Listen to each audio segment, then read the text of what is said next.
So I think gender and identity have really strong roles to play in how people are navigating these spaces. Don't wear anything that reveals. Any hint of cleavage is bad.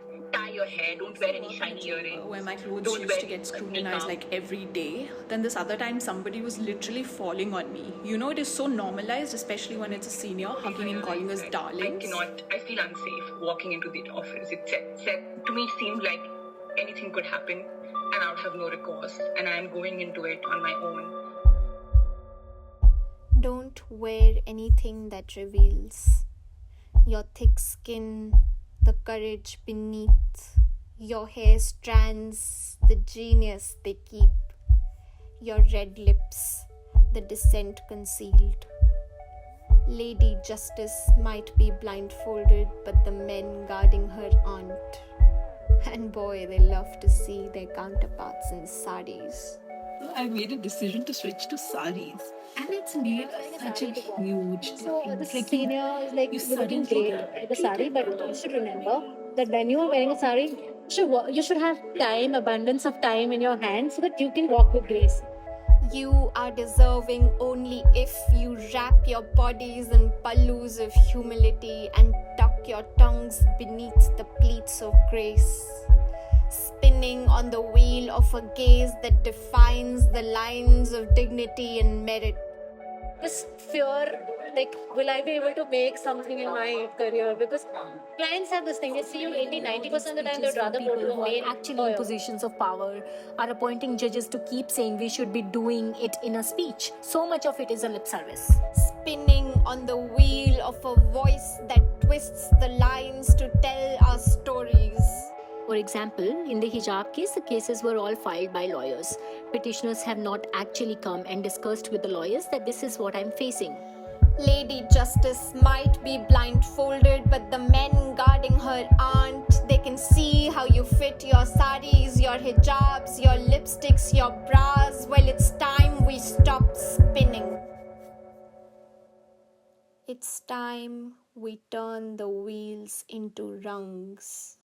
You know what's a counter word for that? So I said, okay, I'm calling it sisternity. We have been trained not to support each other, which I feel that women never meant to Women argue in court. I almost have like this little bit of anxiety. It's like each woman carries a burden of not just her own ability, but also of representing all women. It's time we stretch the lines and make space for ourselves in our story.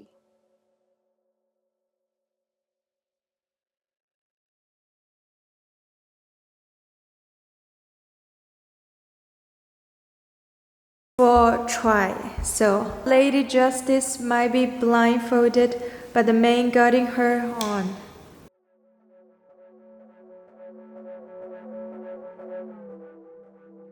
Last year I did some field work where I interviewed about 25 Indian lawyers, and the film actually came out of what most of the female lawyers ended up talking about, which was how their identities are shaped not just by the law itself but also by the agents, and how the male gaze affects women practicing day to day in courtrooms.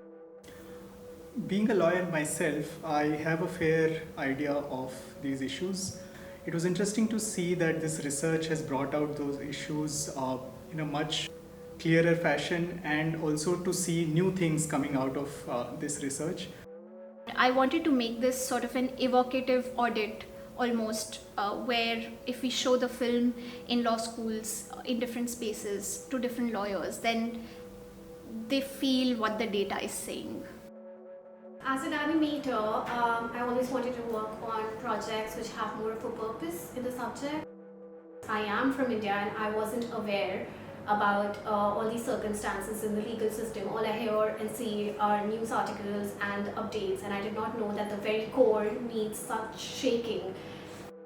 I didn't thought that there's so much pressure still in 2023 put on women to present themselves in a certain way just to be taken seriously than men are. Law and Indian culture are not something I'm very acquainted with, so that's why I'm really excited to work on it, because it's also a way for me to learn more about these things. It was very intense, but I really enjoyed it.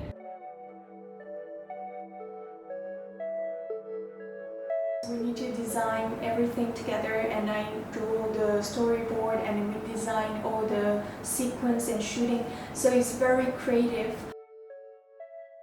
I really like work with Aash, Bhumika and Shubham because everyone has their own specialty, so I can receive different ideas from animation and choreography and photography. It's just remarkable to imagine that filmmaking is such a tedious process but such a rewarding process as well.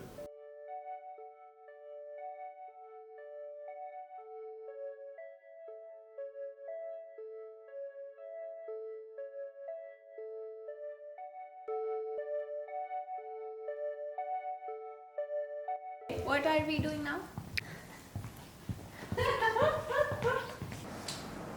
Is it good?